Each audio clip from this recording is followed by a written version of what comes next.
So today I've been reading the best thing I think I've ever read, ever, so I'm going to just read that to you. This is Harry Potter Becomes a Communist on fanfiction.net, written by Hardcore Commie, and you can go and read that if you want. I've linked it down in the description, but I'm going to read to you some of it from the start. Okay, here we go. Harry, you look different, says Hermione as I joined her and Ron in the compartment at the Hogwarts Express. I suppose I did. I was wearing an Ashanka with a red star, a Che Guevara t-shirt and brow-line glasses. I'd grown a scruffy beard and had changed my scarf from a lightning bolt to a hammer and sickle. "Why are you wearing that t-shirt with a murderer on it?" asked Hermione as I sat down. "He's not a murderer, he's a soldier," I explained. "I'd be offended, but I know you've been brainwashed by the bourgeoisie capitalist establishment. You're suffering from false consciousness." "What's false consciousness?" asked Ron curiously. I knew he'd be more open to communist ideas because he was part of the proletariat, where Hermione was part of the bourgeoisie intelligentsia. "False consciousness is when people think communism is bad," I explained. "Since communism is good, it means that they're obviously insane." "Harry, are you a communist?" asked Hermione in a quiet voice. I could tell she was scared, probably of losing her private property. "As a matter of fact, I am," I said, knowing that I had nothing to be ashamed of. Uncle Vernon was complaining about communists one day, and I decided that anybody hated by Uncle Vernon couldn't be that bad, so I read the Communist Manifesto and discovered how the world really worked. But, said Hermione, at a loss for words, "President Reagan said the Soviet Union was an evil empire. He wouldn't have said that if it wasn't true." I sighed, wondering if Hermione was too deep in false consciousness to ever come round to the correct way of thinking. Chapter 2. Everyone stared at me as I entered the entrance hall, which was the entrance to Hogwarts. I guess most of the people in the wizarding world didn't know about communism, because they just seemed to think I looked weird. That was good. I'd be able to talk to them about communism without having to break through the repulsion conditioned into so many people by Western media. Suddenly, Professor McGonagall approached me. Now that I knew about communism, I could see that her face had the smug, satisfied look of bourgeoisie elitism. "You're not permitted to wear that shirt," she said, oppressively. "Che Guevara was an evil murderer or something." "How fucking dare you!" I yelled outrageously. I fucking have a fucking freedom of fucking speech." "Mr. Potter, that language is not allowed in school," McGonagall said, capitalistically. "Neither is the image of Che Guevara, the hammer and sickle, or other symbols of hate."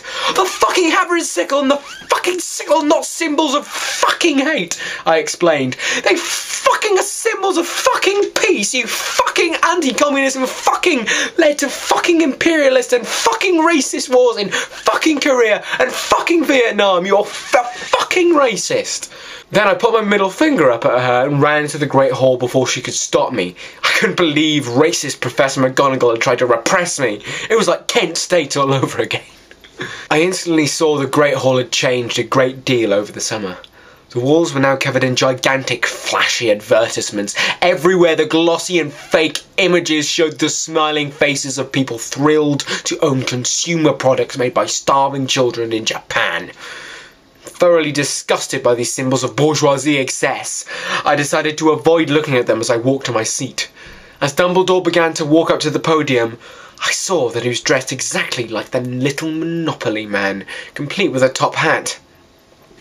"Hello, my students," he said, stretching out his arms. "As you've probably noticed, Hogwarts looks a bit different this year. That's because the Ministry of Magic has been spending so much on wars against Voldemort that there's no money left over for Hogwarts. Therefore, I decided it'd be a good idea to privatize the educational system. I don't see any problem with this because I'm a libertarian." I gasped. I had never known Dumbledore was a libertarian. Libertarians had the gall to say they love freedom while being nothing but corporate shills, working tirelessly to make us all slaves to the big capitalists. All the respect I ever had for Dumbledore disappeared in an instant. "This year," said Dumbledore, his face shining with corporate greed, "Hogwarts School of Witchcraft and Wizardry is brought to you by the Bertie Bott's Candy Corporation. Bertie Bott's every flavour beans. They're a risk with every mouthful. And by the Nimbus Racing Broom Company. Why walk when you can fly with the Nimbus Racing Broom Company? Additional funding is provided by the Gladrags Wizardwear Group, Wizhard Books, and Coca-Cola." My mouth was hanging open. I couldn't believe the extent to which Dumbledore had sold us out to the capitalists for $1. If I were in his place, I'd have closed Hogwarts before turning it over to the evil corporations. And now, Dumbledore continued, "Allow me to introduce our new Defense Against the Dark Arts teacher, Professor Hilborn Pepsi." A man in an expensive suit with a briefcase stepped forward. He was obviously a member of the arch-capitalist bourgeoisie elite. "Thank you for the introduction, Albus," Professor Pepsi said corporately. "By the way, I want your office." "Oh, no problem, Hal," said Dumbledore, laughing. Professor Pepsi grinned and I felt sick as I realised the corporate fuck would be the real boss at Hogwarts from now on. That was the first 3 chapters of Harry Potter Becomes a Communist, the greatest piece of fan fiction ever written, ever. If you want to read more, you can read it down in the description, or alternatively, you can ask me to read more of this if you enjoyed this, because I really enjoyed reading it. I really like reading. It's one of the things I'd like to do is be an audiobook reader, so I like doing this. I apologise for my mistakes, though, but hey, nobody's perfect. I apologise for the bad language. It's rated M. I'll see you tomorrow with a video about something else. And yes. Also, if you head over to www.youtube.com/placeofcake, you can see her video thing she's doing this week, where she's uploading a open letter to every day in the week. So this is going to be really cool. I recommend you go check it out because she's awesome and wonderful. And there's a really cool shot of a snail in her Monday video. It's a really cool shot. She's got a really nice camera. I'm jealous. I'm jealous of you, Kate.